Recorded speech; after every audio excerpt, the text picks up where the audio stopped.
Hello students, तो कैसे हैं आप सब लोग। फाइनली तो आज मैं आपके लिए लेकर आया हूँ हमारा पहला लेक्चर जो है नीट की तरफ। तो अब से हम फिजिक्स के भी रेगुलरली रोज जो है आपके लेक्चर्स को रेगुलरली करते रहेंगे। ठीक है, तो शुरुआत करने के लिए वैसे तो टेक्निकली तो हम जैसे मैकेनिक्स वगैरह से शुरुआत करते हैं, पर मैंने सोचा कि जैसे कि नीट अब बहुत ज़्यादा दूर नहीं है, तो हम ज़्यादा स्कोरिंग सब्जेक्ट्स या ज़्यादा स्कोरिंग टॉपिक्स की तरफ पहले जाएं और पहले इनको क्लियर करें, ताकि आपको इजी इजी मार्क्स जो होते हैं वो मिल सके। ठीक है, तो उसी को ध्यान में रखते हुए मैंने मॉडर्न फिजिक्स से शुरुआत करने का सोचा है, और पहला चैप्टर जो हम चालू करेंगे वो है एटम्स एंड न्यूक्लियर। ठीक है, तो थोड़ी सी पहले मेरे बारे में बात कर लेते हैं। मेरा नाम है केशव नागर।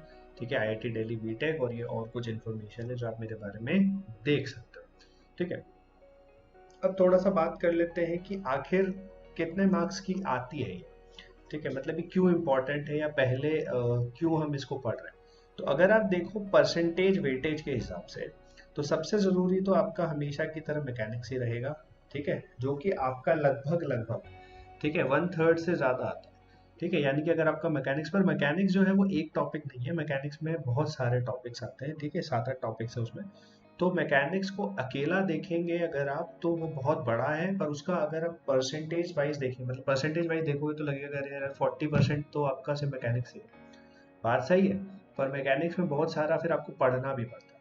ठीक है, वहीं अगर आप मॉडर्न फिजिक्स को देखो, तो ये अकेला आपका 24 मार्क्स रखता है, और इसमें टॉपिक्स बहुत कम है। ठीक है, मतलब मैकेनिक्स की उसमें देखोगे अगर आप कंपैरिजन में, तो टॉपिक्स इजी भी पढ़ते हैं और कम भी हैं, और उसी में आपको अच्छे खासे नंबर भी मिल जाएंगे। ठीक है, तो इसी को देखते हुए मॉडर्न फिजिक्स को पहले कर लेना चाहिए, क्योंकि 24 नंबर 2019 के हिसाब से है।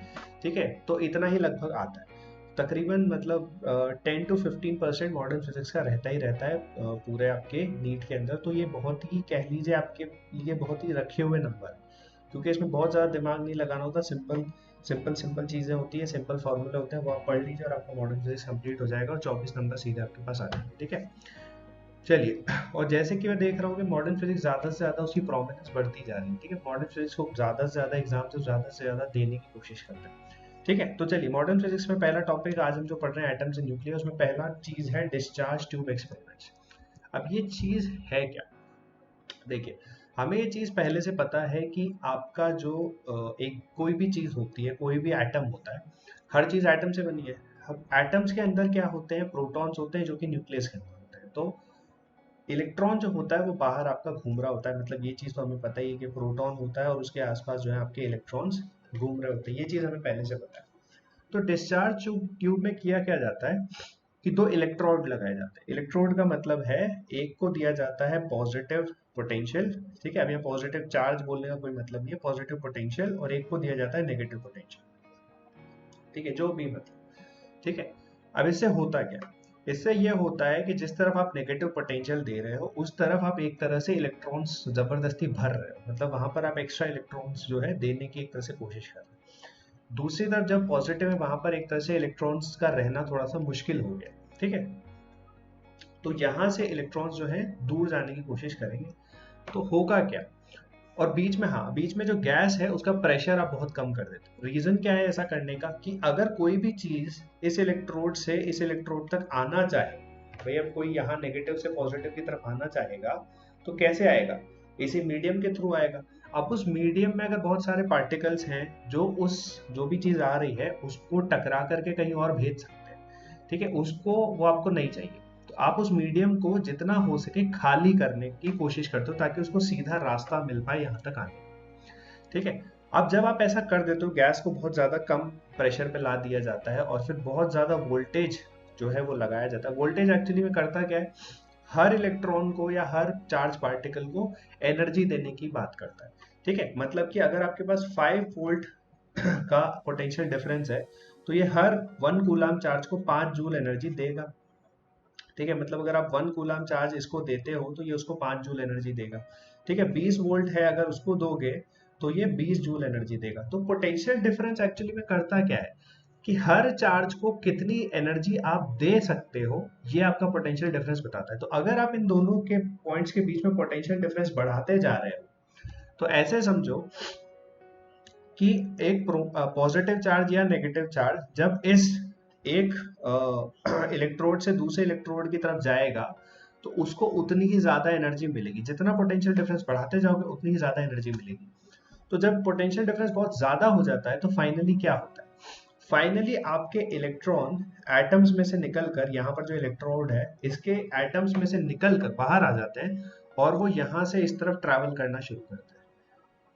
और इस पोटेंशियल को कहा जाता है स्पार्किंग पोटेंशियल। यानी जिस पोटेंशियल पे, मतलब जब आप इतनी ज्यादा एनर्जी दे दो, मतलब एक तरह से आप है ना इलेक्ट्रॉन को लुभा रहे हो कि देखो भाई अगर यहाँ आ जाओगे तो इतनी एनर्जी दूंगा मैं तुम्हें, ठीक है। तो तुम इलेक्ट्रॉन को वहां से नेगेटिव से पॉजिटिव तक आने के लिए एक इंसेंटिव दे रहे हो, यानी कि एक तरह से उसको लालच दे रहे हो कि भाई इधर आ जाओ, इतनी एनर्जी मैं दूंगा।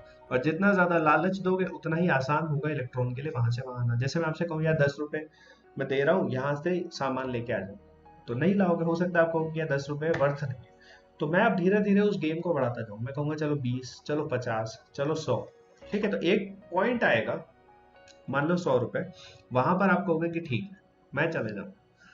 तो उस पॉइंट को कहा जाता है स्पार्किंग पोटेंशियल, ठीक है। क्योंकि ये जब शुरू होता है इलेक्ट्रॉन्स का यहाँ से यहाँ जाना, तो तब स्पार्किंग दिखती है हमें इस ट्यूब के अंदर, ठीक है। तो यही इसीलिए इसको कहा जाता है स्पार्किंग पोटेंशियल, ठीक है। अब देखो, the luminous streaks travelling from cathode to anode below the pressure 0.01 mmHg। तो इस प्रेशर के नीचे आपको एक ल्यूमिनस स्ट्रीक का मतलब कुछ नहीं होता है। जैसे आपको ये लाल कलर की लाइन दिख रही है जो मैं बना रहा हूँ, तो ये एक तरह से इसी तरह से मान लो कि कलर की लाइन बनती हुई आपको दिख रही है, यानी इलेक्ट्रॉन वहां से वहां तक ट्रैवल कर रहे हैं। तो वो ल्यूमिनस होता है, कलर ना हो, लाइट हो बेसिकली, ठीक है। मतलब आपको दिखे वो चीज होते हुए। तो वैसे ही अगर आपको लाइंस बनती दिखती हैं कैथोड से एनोड की तरफ जाती हुई, और ये जो लाइंस होती हैं वो इस प्रेशर से नीचे आपको नजर आएंगी, और इनको कहा जाता है कैथोड रेज, ठीक है। ये एक्चुअली में इलेक्ट्रॉन की रेज होती है। अब कैथोड रेज क्यों कहा जाता है, क्योंकि कैथोड से चालू होती है, एनोड पे खत्म होती है, ठीक है। तो इसी को हम कहते हैं डिस्चार्ज ट्यूब एक्सपेरिमेंट। ये करके ही काफी सारी चीजें एटम्स के बारे में पता लगाई गई थी, ठीक है, कि इलेक्ट्रॉन से बने होते हैं और नेगेटिव पार्टिकल्स उसमें प्रेजेंट होते हैं, और कैसे आपका नेगेटिव पार्टिकल जो है उसको बाहर भी निकाला जा सकता है एटम से, ये भी यहाँ से प्रूव हो गया था, ठीक है। वरना अगर मान लो कोई चीज है उसको आप तोड़ नहीं सकते, तो भले उसके अंदर अलग अलग पार्टिकल हो, पर अगर आप उसे तोड़ नहीं सकते तो आप पक्के तौर पे बता भी नहीं सकते कि इसमें वो पार्टिकल है। पर अगर आप उन चीजों को अलग अलग कर सकते हो तो आप पक्का बता सकते हो कि ये चीज इसमें थी, ठीक है। तो इसीलिए इससे ये प्रूव होता है कि जो नेगेटिव पार्टिकल्स है उनको अलग किया जा सकता है। अब कुछ प्रॉपर्टीज हैं कैथोड रेज की, यानी कि जो इलेक्ट्रॉन्स की रेज निकलती है, कि इनका ये किस तरह बिहेव करेगी। तो पहला है एमिटेड परपेंडिकुलरली टू कैथोड, यानी कि अगर आपका कैथोड ऐसे लगा हुआ था तो इससे हमेशा इस तरफ परपेंडिकुलरली आपकी कैथोड रेज निकलती है, ठीक है। तो क्वेश्चन आ सकता है इससे कि भाई what is the angle eight which a cathode can emit cathode rays, तो आंसर आ जाएगा 90 डिग्री, परपेंडिकुलर होना चाहिए, ठीक है। दूसरा, ट्रैवल इन स्ट्रेट लाइंस, ठीक है। देखो प्रेशर कम करने का रीजन यही था कि ये जो रेज निकली है ये आपको, इसको रोकने के लिए बीच में कुछ नहीं होना चाहिए। अगर आपने गैस छोड़ दी तो ये उसके न्यूक्लियस से, बाकी इलेक्ट्रॉन से, सबसे क्या हो सकता है, रुक सकता है। तो उसको कोई रोके ना, इसी को ध्यान में रखते हुए हमने क्या किया कि इसको हमने प्रेशर को कम किया। उस प्रेशर को कम करने से रास्ते में रोकने वाला कोई नहीं है, तो अब जब कोई रोकने वाला नहीं है तो ये सीधी स्ट्रेट लाइन में ही ट्रैवल करेगी। तीसरी चीज, कैरी एनर्जी। अब ये तो हमें पता ही है कि कोई भी पार्टिकल है वो ट्रैवल कर रहा है और उसके पास मास है तो उसके पास एनर्जी भी जरूर होती है। तो इलेक्ट्रॉन के पास मास होता है, ये हमें पता है, तो वो एनर्जी भी लेकर जाएगा। सिमिलरली ये मोमेंटम भी कैरी करेगा, मोमेंटम भी mass of electron into velocity, ठीक है। तो ये तो खैर हमें पहले ही पता है। अब एनर्जी कितनी लेके जाएगा, हाँ एक बार अगर हम उस पर बात कर ले, तो एनर्जी जितनी लेकर जाता है इलेक्ट्रॉन वो डिपेंड करता है कि आप कितने पोटेंशियल डिफरेंस से उसे गुजार रहे हो। तो पोटेंशियल डिफरेंस अगर V था multiplied by charge of electron अगर आप लगा देंगे सॉरी QE लिख देते हैं, तो ये आपका हो जाएगा एनर्जी ऑफ इलेक्ट्रॉन। तो एनर्जी, इलेक्ट्रॉन इतनी एनर्जी लेकर के आपका जाएगा, ठीक है। एक और प्रॉपर्टी क्या है, deflected by electric and magnetic fields, यानी कि एक बार इलेक्ट्रॉन अगर निकला और वो चलना शुरू कर दिया, तो ये हम पहले ही पढ़ चुके हैं इलेक्ट्रोमैग्नेटिज्म में कि अगर इलेक्ट्रिक फील्ड ऐसे लग रही है और इलेक्ट्रॉन आपका यहाँ पर है, ठीक है, इलेक्ट्रॉन है, तो उस पर एक फोर्स लगेगा जो इस तरफ दिखाई देगा, जो होगा E, जो उसका चार्ज है QE लिख लेते हैं, मल्टीप्लाइड बाय इलेक्ट्रिक फील्ड। तो इलेक्ट्रिक फील्ड के ऑपोजिट उस पर फोर्स लगेगा। इसी तरह मैग्नेटिक फील्ड के लिए हमें पता है कि अगर मैग्नेटिक फील्ड इस तरफ है और इस तरफ आपका इलेक्ट्रॉन की वेलोसिटी है, तो उसके ऊपर फोर्स लगेगा क्यू वी क्रॉस बी। ठीक है, तो क्यू और v क्रॉस बी अगर आप करेंगे तो इस तरफ डायरेक्शन आएगा, पर क्योंकि ये नेगेटिव चार्ज है तो आपके ऊपर इधर फोर्स लगेगा जो होगा q, जिसका मॉड्यूलस होगा q v p। ठीक है, ये चीज हम पहले से जानते हैं। फिर एक्साइड फ्लोरोसेंस। फ्लोरोसेंस का मतलब क्या होता है कि जब भी ये रे कहीं पर जाकर के एमिट होगी, जहां पर जाकर के रजिस्टर करेगी अपने आप को, कहीं भी जाकर के रुकेगी, वहां पर ये एक तरह की फ्लोरोसेंस यानी कि लाइट लाइट जो है वो छोड़ेंगे। ठीक है, उसी से आपको पता चलता है कि ये चीज एमिट हो रही है। ठीक है, ज्यादातर केसेस में आपको कैथोड रेज तभी दिखती है, जैसे कि आपकी टीवी है, तो टीवी के अंदर जो पहले टीवी आती थी ना बड़ी वाली, पीछे से बहुत बड़ा होता था, उसके अंदर भी एक कैथोड रे ट्यूब होता था। बेसिकली पीछे से कैथोड होता था जो आपका इलेक्ट्रॉन छोड़ रहा होता था, कैथोड रेज छोड़ रहा होता था। तो वो जहां पर भी जाकर के आपके लगती थी, जहां पर भी स्क्रीन पे जाकर के लगती थी, तो वहां पर वो एक तरह का कलर पैदा करती थी और वही कलर आपको टीवी पर फिर दूसरी तरफ से नजर आता था। ठीक है, तो वो कलर प्रोड्यूस करना या फ्लोरोसेंस पैदा करना, इसी मतलब यही हम समझाना चाह रहे हैं। कैथोड रेज फ्लोरोसेंस पैदा कर सकती है, यानी कि अलग अलग तरह की लाइट्स पैदा कर सकती है। Ionise gas. अब देखो, एक एटम है, उसके अंदर पहले से एक इलेक्ट्रॉन है। ठीक है, अब एक और यहाँ से कैथोड रे या फिर कह लीजिए एक और इलेक्ट्रॉन आया, तो ये इलेक्ट्रॉन काफी हद तक चांसेस होते हैं कि ये इलेक्ट्रॉन इस इलेक्ट्रॉन को बाहर निकाल दे। अब ऐसा नहीं कि सब्स्टिट्यूशन हो गया केमिस्ट्री की तरह कि एक को निकाल के खुद बैठ गया, नहीं, हो सकता है कि दोनों चले जाए, मतलब ये इसको टकराए, इसको भी बाहर निकाल दे और खुद भी यहां से चला जाए। तो अगर इसने इसको बाहर निकाल दिया तो इसने इसको आयनाइज कर दिया। ठीक है, produce highly penetrating secondary radiation when suddenly stop. अब ये एक चीज है जो हम आगे पढ़ेंगे कि क्या कौन सी रेडिएशन प्रोड्यूस होती है, पर अभी के लिए समझो कि अगर आपको एकदम से आप चार्ज को रोकते हैं या चार्ज को एक्सेलरेट कराते हैं, तो एक चीज आपने पढ़ी होगी कि एक्सेलरेटिंग और डीएक्सेलरेटिंग चार्जेस प्रोड्यूस इलेक्ट्रोमैग्नेटिक रेडिएशन। तो ये जो है, जैसे ही आप इसको एकदम से रोकोगे तो इलेक्ट्रोमैग्नेटिक रेडिएशन या कह लो कि हाई एनर्जी फोटॉन्स पैदा होंगे। ठीक है, इवन वो गामा रेज हो सकती है।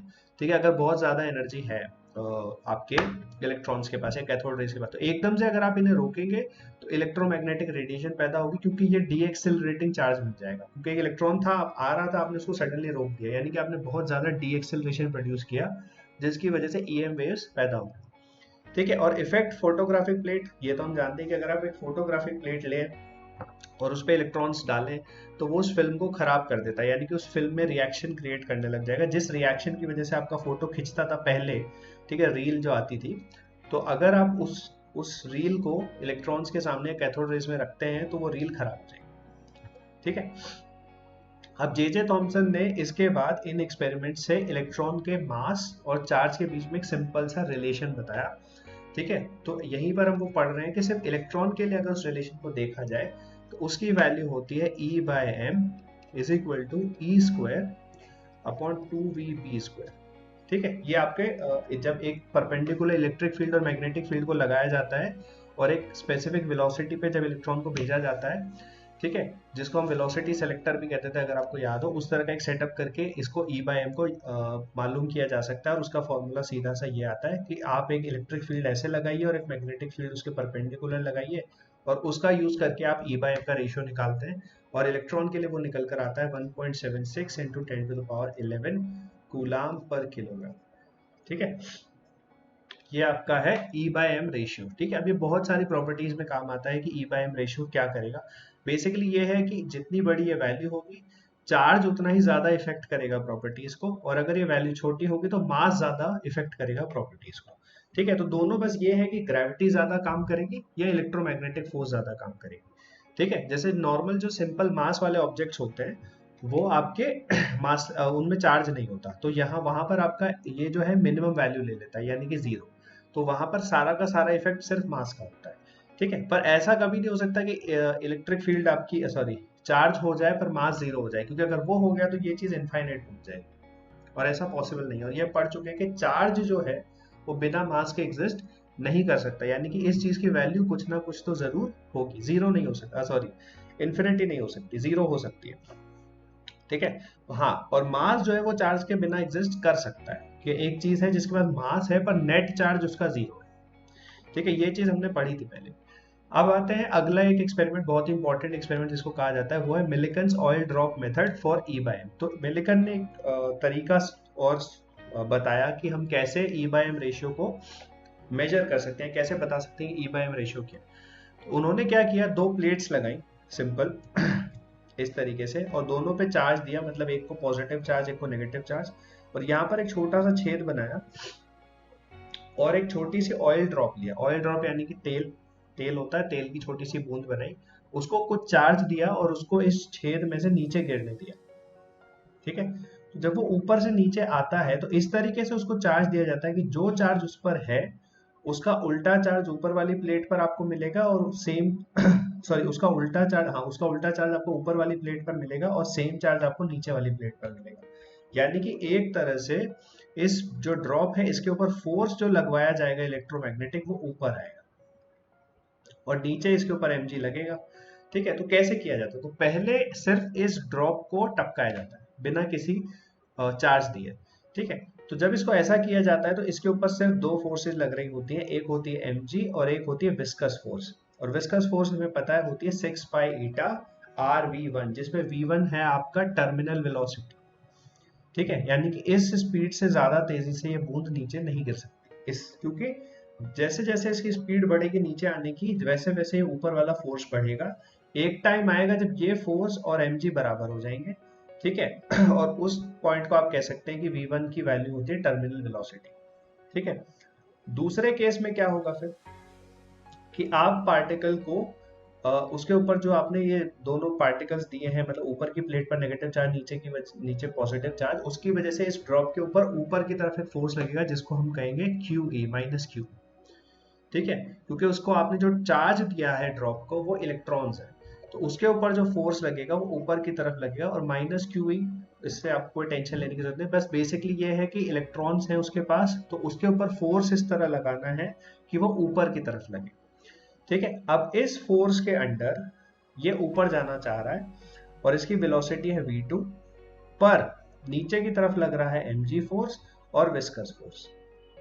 ठीक है, पर तो अगर आप इसको जब कैलकुलेट करते हैं, ठीक है, थोड़ा सा इसकी कैलकुलेशंस करेंगे, तो पहले तो आपको निकालना पड़ेगा कि रेडियस ऑफ द ड्रॉप कितना आएगा। तो रेडियस ऑफ ड्रॉप आपका निकल कर आता है r is equal to under root 9 ईटा।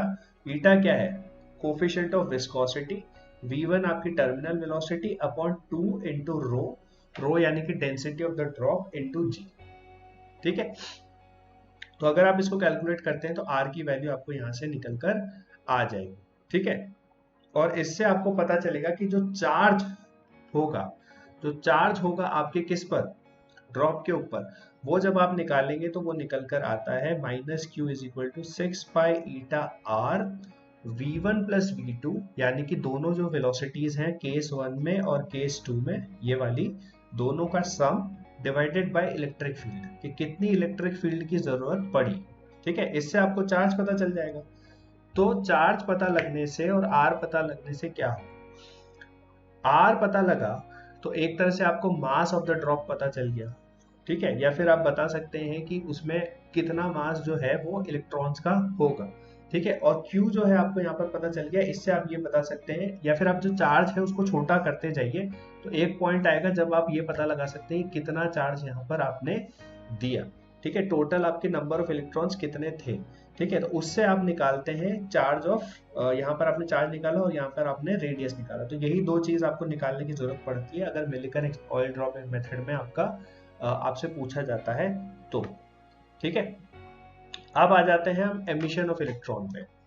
ठीक है, एमिशन ऑफ इलेक्ट्रॉन क्या है, कि अगर, तो एमिशन ऑफ इलेक्ट्रॉन कहता है कि अगर कभी भी आपका इलेक्ट्रॉन जो है वो किसी भी जगह से निकल रहा है, इजेक्ट होगा। ठीक है, एमिशन ऑफ इलेक्ट्रॉन का मतलब है कम्स आउट, यानी कि एटम के अंदर से आपका इलेक्ट्रॉन अगर निकल रहा है और वो जो सरफेस है जिसका पार्ट है, मतलब आपके मान लो ये एक आपने छोटा सा प्लेट लिया, इसके अंदर बहुत सारे एटम्स हैं, तो अगर आपका इलेक्ट्रॉन एटम में से निकल के और फिर इस प्लेट से भी बाहर आ जाए तो उसको कहा जाता है एमिशन। ठीक है, तो एमिशन तीन तरीके से होता है मेनली। तो पहला है थर्मायोनिक, तो थर्मैनिक में होता बेसिकली क्या है कि आप इस प्लेट को हीट करते हैं, तो इसमें आप क्या यूज करते हैं, हीट यूज करके आप क्या कर रहे हैं, एक तरह से इलेक्ट्रॉन्स को एनर्जी दे रहे हैं, ठीक है, या फिर आप उनको एक तरह से वाइब्रेट करा रहे हैं। तो क्या होता है, वाइब्रेट करते करते एक टाइम ऐसा आएगा जब उसके पास इतनी एनर्जी आ जाएगी वाइब्रेट करने की कि वो एटम से बाहर आ जाएगा, और फिर अगर आपने उसको और एनर्जी दी तो हो सकता है कि वो पूरे जो पूरा सिस्टम है उसी से बाहर आ जाए। ठीक है, इसके बाद होता है फील्ड एमिशन। ठीक है, दूसरा तरीका है जो अभी हमने कैथोड रेज में यूज किया था, तो इसमें हम क्या यूज करते हैं, फील्ड का। फील्ड का यानी कि आपका इलेक्ट्रिक फील्ड का।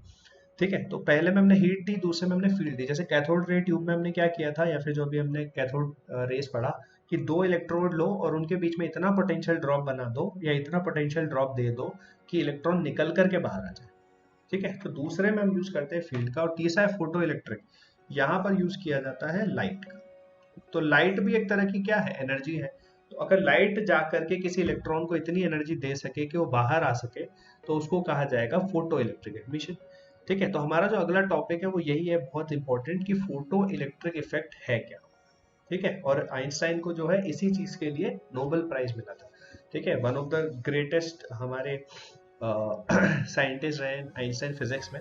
तो उन्होंने ही इस चीज को एक्सप्लेन किया था कि फोटो इलेक्ट्रिक इफेक्ट है क्या, और इसी के लिए उन्हें नोबेल प्राइज भी मिला था। तो एक्सपेरिमेंट्स तो Nobel sorry photo electric effect की शुरुआत कहाँ से हुई थी, तो हुआ ये था कि हर्ट्ज ने इनकी डिस्कवरी की थी। हर्ट्ज, जो आपने सुना होगा कि फ्रीक्वेंसी डिफाइन करने के लिए हर्ट्ज का यूज किया जाता है, उन्होंने खोजा था कि फोटो इलेक्ट्रिक इफेक्ट नाम की कोई चीज होती है। तो उन्होंने क्या देखा कि अगर आप एक प्लेट लेते हैं और उस पर लाइट को आने देते हैं ठीक है, तो और सामने अगर एक प्लेट है इस तरीके से, तो उन्होंने देखा कि सर्किट में जो है करंट बहना शुरू कर देता है। ठीक है, मतलब हो क्या रहा होगा कि इस प्लेट से इस प्लेट की तरफ चार्जेस आ रहे हैं निकल कर अपने आप लाइट गिरने के बाद। ठीक है, और उन्होंने करंट के डायरेक्शन से ये भी पता लगा लिया कि इलेक्ट्रॉन्स यहाँ से यहाँ की तरफ आ रहे हैं। ठीक है, तो ये चीज फिर उन्होंने क्या किया, इस तरह का एक अपैरेटस बनाया जिसमें उन्होंने एक बैटरी लगाई। ठीक है, और उस बैटरी से, इस बैटरी का क्या यूज है कि हम इस ये जो इलेक्ट्रॉन यहाँ से यहाँ आ रहे हैं इनको रोकने की कोशिश करें। ठीक है, मतलब एक तरह से हम कोशिश करें कि कितना वोल्टेज मैं लगाऊं कि ये जो इलेक्ट्रॉन है यहाँ से यहाँ तक जो आ रहे हैं वो रुक जाए। ठीक है, तो इसको स्टॉपिंग पोटेंशियल कहते हैं, कि इतना पोटेंशियल इतना मैं लगाऊंगा। मतलब ऐसे समझो कि इलेक्ट्रॉन यहाँ से यहाँ जंप करने की कोशिश कर रहा है और आप यहाँ पर क्या कर रहे हो, एक एनर्जी की दीवार बना दे रहे हो कि नहीं आप इधर नहीं आ सकते। ठीक है, तो एक पोटेंशियल होगा जब तक इलेक्ट्रॉन आ सकते हैं, उससे ज्यादा अगर पोटेंशियल लगा दिया तो फिर इलेक्ट्रॉन जंप नहीं कर पाएंगे। ठीक है, यानी कि एक तरह से कोई इधर आना चाह रहा है और आप उसको धक्का दे रहे हो वापस जाने के लिए, तो कुछ देर तक तो वो आपको पार करके चला जाएगा। पर मैं अगर आपकी ताकत जो है बढ़ाता जाऊं, आपका वोल्टेज बढ़ाता जाऊं, तो आप उन इलेक्ट्रॉन्स को आने से रोक सकते हो। ठीक है, तो ये जो करंट इसमें पैदा होता है इसकी वजह से, इसको कहा जाता है फोटो इलेक्ट्रिक करंट। और जो प्रोसेस हो रही है यहाँ पर उसको कहा जाता है फोटो इलेक्ट्रिक इफेक्ट। अब इसी चीज को हम समझेंगे। तो देखो, जैसा कि मैंने कहा कि ये है आपका स्टॉपिंग पोटेंशियल। ठीक है, मतलब इतना पोटेंशियल आप लगा रहे हो तो इलेक्ट्रॉन को आने से रोक दे रहे हो, यानी कि आपका एक तरह से बाउंसर है जिसको आपने कह रखा है कि इलेक्ट्रॉन्स को आने नहीं देना। ठीक है, तो यहां तक तो ये रोकेगा। इससे ज्यादा अगर आप लगाते हो, इससे ज्यादा किस तरफ है, लेफ्ट की तरफ, क्योंकि आप नेगेटिव पोटेंशियल लगा रहे हो ना। देखो, इलेक्ट्रॉन इधर से इधर आना चाहते हैं, तो इनमें इस तरफ कुछ वोल्टेज पैदा हो रहा है, पर आप क्या कर रहे हो, उसके रिवर्स में पोटेंशियल लगा रहे हो, इसीलिए यहाँ पर हमने नेगेटिव लिया है। ठीक है, तो नेगेटिव का मतलब ये है कि जिस डायरेक्शन में फोटो इलेक्ट्रिक करंट पैदा होना चाह रहा है उसके अगेंस्ट आप एक वोल्टेज लगा रहे हो, इसीलिए वहां पर नेगेटिव साइन। ठीक है, तो ये वोल्टेज है, इस वोल्टेज से ऊपर कितना भी वोल्टेज लगाओ करंट पैदा नहीं होगा। ठीक है, मतलब कि आपको, मतलब ऐसे समझो कि इलेक्ट्रॉन ऐसे आ रहा था और उसके पास इतनी एनर्जी थी कि वो इतना पहाड़ चढ़ सके। ठीक है, कि वो इतना पहाड़ चढ़ के क्रॉस कर सकता है। तो अगर आप इतना वोल्टेज लगाएंगे तो कुछ इलेक्ट्रॉन आ सकते हैं, पर अगर आपने इस पहाड़ को और ऊंचा कर दिया और अब इसके बाद आप इसकी हाइट कितनी भी ले जाओ, ये इलेक्ट्रॉन इधर नहीं आ सकता, क्योंकि आपने उसको जो एनर्जी की रिक्वायरमेंट है इधर आने के लिए वो बढ़ा दी और वो उसके पास है नहीं। ठीक है, तो इससे लेफ्ट में आप कितना भी वोल्टेज लगाते जाओ इलेक्ट्रॉन नहीं आ सकते। पर मान लो कि आप हाइट कम करते जाओ पहाड़ की थोड़ी थोड़ी, जैसे पहले आपने थोड़ा सा कम कर दिया तो इलेक्ट्रॉन्स आना शुरू करेंगे। ठीक है, फिर धीरे धीरे जैसे जैसे आप पोटेंशियल जीरो कर दोगे तो इलेक्ट्रॉन्स के आने की इंटेंसिटी तब तक बढ़ती रहेगी, यानी कि आप धक्का देना बिल्कुल बंद कर चुके हो तो इलेक्ट्रॉन वहां तक बढ़ते जाएंगे बढ़ते जाएंगे बढ़ते जाएंगे। ठीक है, अब ये हाई इंटेंसिटी लो इंटेंसिटी क्या है ये भी बात करेंगे। तो इसी तरीके से लो इंटेंसिटी में भी आप देखोगे तो सेम चीज होगी। ठीक है, अब जब जीरो पोटेंशियल हो जाएगा, यानी कि अब आप बिल्कुल धक्का नहीं दे रहे हो, बिल्कुल वापस भेजने की कोशिश नहीं कर रहे हो, और फिर अब आप बल्कि एक्चुअली बुलाना चाह रहे हो, यानी कि आपने पोटेंशियल बढ़ा दिया है एक्चुअली। ठीक है, तो क्या उससे करंट बढ़ जाएगा? नहीं, ना के बराबर बढ़ेगा, करंट में बहुत ज्यादा चेंज नहीं आएगा, क्योंकि जो इलेक्ट्रॉन निकल रहे थे आप बस अब उनको ज्यादा एनर्जी दे करके बुला रहे हैं। ठीक है, पोटेंशियल डिफरेंस बढ़ाने का मतलब है पॉजिटिव में कि जो इलेक्ट्रॉन पहले से आ रहा था आप बस उसको और तेजी से बुला रहे हैं। तो आपने बस इलेक्ट्रॉन के आने की स्पीड बढ़ाई है, नंबर ऑफ इलेक्ट्रॉन्स अभी भी उतने ही है। ठीक है, तो इसीलिए जीरो वोल्टेज के बाद आपका करंट अगर आप देखोगे तो बढ़ता बहुत ज्यादा नहीं है। ठीक है, पहले तो आप आने वालों को रोक दे रहे थे, ऐसे समझो कि पहले जो है आप गेट पे खड़े हो थिएटर के और आप कह रहे थे कि भाई आने के लिए कम से कम 100 रुपए लगेंगे। ठीक है, तो जो आ रहे थे कुछ इलेक्ट्रॉन, मान लीजिए कोई 100 रुपए लेकर आ रहा था तो उसको तो आप जाने दे रहे थे, कोई 90 लेकर आ रहा था तो आप उसको रोक दे रहे थे। ठीक है, तो आपके पास कम इलेक्ट्रॉन थे। अब धीरे धीरे आपने अपना पैसा कम करना शुरू किया, आपने कहा कि ठीक है मैं 50 वाले को भी जाने दूंगा। तो आपने कहा 50 वाले को जाने दोगे तो ठीक है, करंट बढ़ गया, अब और ज्यादा लोग आ सकते हैं अंदर।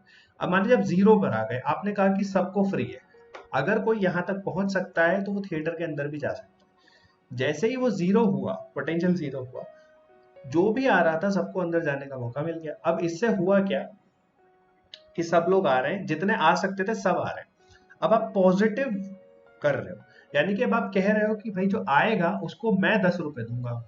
ठीक है, अब मैं पैसे दूंगा तुम्हें, तो उससे नंबर थोड़े बढ़ जाएगा। पहले तो क्या आप जो आ रहे थे उनमें से रोक रहे थे, अब जितने आ रहे हैं वो सभी निकल रहे हैं, भले आप उनको पैसे दो चाहे मत दो। तो इसीलिए आपका पॉजिटिव पोटेंशियल लगाने से करंट में बहुत ज्यादा इंक्रीमेंट आपको नजर नहीं आएगा। ठीक है, तो ये चीज ध्यान रखना, इसको समझो, रियल लाइफ के एग्जांपल से समझो। तो यही चीज होती है, तो इसको वी नॉट को कहा जाता है स्टॉपिंग पोटेंशियल, यानी कि ये आपके सबको रोक देगा, यानी कि इतने इतने पैसे मांगेगा जो कोई ना दे सके। ठीक है, और यहाँ से, और ये जो जीरो पोटेंशियल है यहाँ पर सब आज जितने भी इलेक्ट्रॉन निकल रहे हैं वो सब पार कर जाएंगे, इसीलिए आपको पॉजिटिव पोटेंशियल लगाने पर कोई ज्यादा करंट में इफेक्ट नहीं नजर आता। ठीक है, आई होप आपको समझ में आ गया होगा। अब इसको थोड़ा सा काइनेमेटिक्स से वही जैसे और समझते हैं। ठीक है, कि आपके इलेक्ट्रॉन निकल रहे थे, इलेक्ट्रॉन निकलने का मतलब है एक तरह से समझ लीजिए कि आप नीचे से एक पार्टिकल को प्रोजेक्ट कर रहे थे। ठीक है, अब इलेक्ट्रॉन, अब कुछ इलेक्ट्रॉन इतनी हाइट तक जा रहे हैं, कुछ इलेक्ट्रॉन इतनी हाइट तक जा रहे हैं, कुछ इलेक्ट्रॉन इतनी हाइट तक जा रहे हैं। अब जो आपका माइनस वी नॉट है ना, वो ऐसा समझ लो कि जो सबसे ऊपर जाने वाला इलेक्ट्रॉन है ये वाला, इसके सामने इतनी हाइट का आपने क्या बना दिया, एक बैरियर बना दिया। रुको कलर चेंज कर दें, ठीक है, उससे आसान रहेगा आपको समझना। तो इसको बेसिकली आपने एक बैरियर बना दिया कि भाई मैं जो है इतना बड़ा एक वो बना दूंगा दीवार। तो इसने माइनस वी नॉट की ये दीवार है, तो ये सारे इलेक्ट्रॉन को रोक देगी, क्योंकि भाई कौन जाएगा इसको पार करके, किसी के पास इतनी एनर्जी ही नहीं है कि उसके ऊपर से चला जाए, यहीं तक है। अब आप जो माइनस वी नॉट से फिर इस तरफ चलना शुरू करते हो पीछे की तरफ, यानी कि आप उसकी हाइट को कम करते जा रहे हो, यानी कि मान लो आपने यहां तक हाइट कर दी। ठीक है, तो यहां तक हाइट करने से क्या हुआ, या फिर एक काम करो मैं दूसरा बनाता हूँ, इसके हाइट कम करने से क्या हुआ कि अब मान लो आपने हाइट यहां तक कर दी। ठीक है, तो उससे क्या हुआ, अब इसके ऊपर वाले निकल जाएंगे तो करंट बढ़ना शुरू हुआ। ठीक है, अब धीरे धीरे करके आप हाइट को और कम करते जा रहे हो। ठीक है, मान लो कि आप फाइनली इसकी हाइट यहां तक ले आए, तो ज्यादातर निकल गए। ठीक है, तो एक टाइम आएगा जब आपकी हाइट जीरो हो जाएगी, वहां पर जो भी निकल सकता है सब निकल चुके। अब आप कह रहे हो कि मैं निकल तो रहे ही हो, प्लस मैं आपको एनर्जी भी दे देता हूँ थोड़ी सी और ज्यादा तेजी से फेंक देते हैं इनको, पर उससे नंबर ऑफ पार्टिकल थोड़े चेंज होंगे, तो करंट में आपको डिफरेंस नहीं पता चलेगा अगर आप पॉजिटिव पोटेंशियल भी लगाते हो तो। ठीक है, पर नेगेटिव पोटेंशियल लगाओगे तो आप जो आ रहे हैं उनको रोकना शुरू कर दोगे। ठीक है, अब कुछ लोग ये कहते हैं कि सर पॉजिटिव पोटेंशियल लगाने से तो और ज्यादा पार्टिकल आ जाएंगे ना। नहीं, ऐसा नहीं है, क्योंकि पार्टिकल जितने एमिट हो रहे हैं वो किस पे डिपेंड कर रहा है, इंटेंसिटी पे। यही पे इंटेंसिटी की बात आ जाती है कि इंटेंसिटी है क्या। इंटेंसिटी होती है एक तरह से number of photons per second, यानी एक सेकेंड में कितने फोटोन इलेक्ट्रॉन निकालने वाले आ रहे हैं। तो अगर ये ज्यादा होंगे तो इलेक्ट्रॉन अपने आप ज्यादा निकलेंगे, और ये कम होंगे तो इलेक्ट्रॉन अपने आप कम निकलेंगे। आप इलेक्ट्रॉन्स का नंबर बढ़ा नहीं सकते सिर्फ पोटेंशियल लगा करके, ठीक है। तो पोटेंशियल पॉजिटिव कर भी दोगे तो भी इलेक्ट्रॉन कितने निकलेंगे वो ये डिसाइड करेगा, इंटेंसिटी। इसीलिए आपका कुछ लेना देना है आपके पॉजिटिव पोटेंशियल का इलेक्ट्रॉन से या करंट से कोई लेना देना नहीं होता, ठीक है। करंट को define high intensity, low intensity, और आपने कितना स्टॉपिंग पोटेंशियल लगा रखा है वो करता है, ठीक है। स्टॉपिंग पोटेंशियल बढ़ाओगे, मतलब आप स्टॉपिंग पोटेंशियल अगर आपका जीरो से कम है, नेगेटिव में है, तो आपके पार्टिकल्स रुकेंगे, कुछ कम होंगे, ठीक है, जितने प्रोड्यूस हो रहे हैं उससे, ठीक है। अगर आपका पोटेंशियल जीरो या पॉजिटिव है तो जितनी आपकी इंटेंसिटी है वो डिसाइड करेगी कि कितने इलेक्ट्रॉन निकलेंगे, ठीक है। तो इसको हम एनालॉजी से भी समझ सकते हैं। कितना बड़ी आपने दीवार बना रखी है, अब जितने इलेक्ट्रॉन निकल रहे हैं क्या वो दीवार कूद सकते हैं? अगर कूद सकते हैं तो करंट आएगा, अगर नहीं कूद सकते तो नहीं आएगा। तो जो सबसे ऊंची दीवार आप बनाते हो या सबसे कम ऊंची दीवार जो सारे इलेक्ट्रॉन्स को रोक दे उसको कहा जाता है माइनस वी, ठीक है। यानी ये वो वोल्टेज है जिसको पार कोई नहीं कर सकता, ठीक है। तो इसी तरीके से अब हम आज का जो है बस बेसिकली एक इंट्रोडक्शन था, मैं ज्यादा आज पढ़ा भी नहीं रहा हूँ। अब हम क्लासेस पर रेगुलरली करेंगे, और क्लासेस जो है पूरा जल्दी से जल्दी अच्छे अच्छे इजी टॉपिक्स हम पहले कवर करेंगे ताकि आपके लिए फायदा हो, आप जल्दी से जल्दी अच्छे नंबर जुगाड़ सको फिजिक्स के अंदर। तो आज हमने क्या क्या पढ़ा बस एक बार समरी देख लेते हैं। डिस्चार्ज ट्यूब एक्सपेरिमेंट की बात की हमने। पहले हमने बात की कि कितने मार्क्स का आपका आ रहा है आता है, ये 24 मार्क्स आई गेस, मुझे अगर सही याद हो तो। और प्रॉपर्टीज ऑफ कैथोड रे पढ़ा, जे थॉमसन की value, Millikan oil drop method, ये डायरेक्ट आता है, उसमें जो फॉर्मूला है आप वो देख लीजिए बस, और ज्यादा कुछ करने की जरूरत नहीं है। एमिशन ऑफ इलेक्ट्रॉन क्या होता है, फोटो इलेक्ट्रिक इफेक्ट, और इसको हमने काइनेमेटिक्स से भी जोड़कर देखा कि काइनेमेटिक्स से कैसे हम जोड़ करके देख सकते हैं फोटो इलेक्ट्रिक इफेक्ट को। हाँ, इसमें एक और बात, कुछ लोग कहते हैं कि सर एक ही इलेक्ट्रॉन पे 2 फोटोन गिर जाए तो एनर्जी ज्यादा हो जाएगी ना। नहीं, यहाँ पर फिर से वही बात है कि हर बार जब इलेक्ट्रॉन गिरेगा, फोटोन गिरेगा, तो एक ही फोटोन एक इलेक्ट्रॉन लेगा। 2 फोटोन लेने की आप मत सोचिएगा। कभी ये मत सोचिएगा कि एक ही इलेक्ट्रॉन को 2 बार दे दिया तो एनर्जी तो बढ़ गई, तो वो तो बाहर आ जाना चाहिए। नहीं, ऐसा नहीं होगा। एक इलेक्ट्रॉन को एक बार में एक ही फोटोन मिलेगा।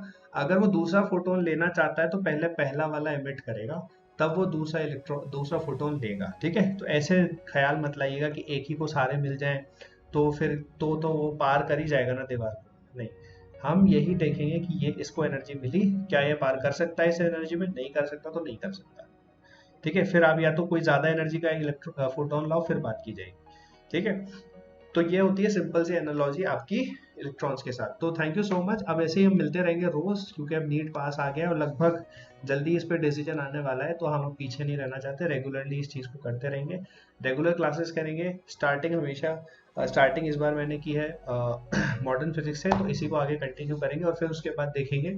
और आप लोगों का भी सजेशन मैं लूंगा कि आप क्या पढ़ना चाहते हैं इसके बाद, मॉडर्न फिजिक्स के बाद आप क्या पढ़ना चाहेंगे, और उसके बाद हो सकता है हम ऑप्टिक्स पढ़ें या कुछ पढ़ें, और फिर वहां से हम इसको आगे ले जाएंगे ताकि आप जल्दी से जल्दी ज्यादा से ज्यादा नंबर जुगाड़ सको, ठीक है। तो इस वीडियो को लाइक जरूर करिएगा, सब्सक्राइब जरूर करिएगा और शेयर जरूर करिएगा। जितना ज्यादा आप करेंगे उतना ही हमारे चैनल को ग्रो करने में, आपके चैनल को ग्रो करने में मदद मिलेगी, ठीक है। तो मिलते हैं अगली क्लास में, तब तक के लिए thank you so much and take care.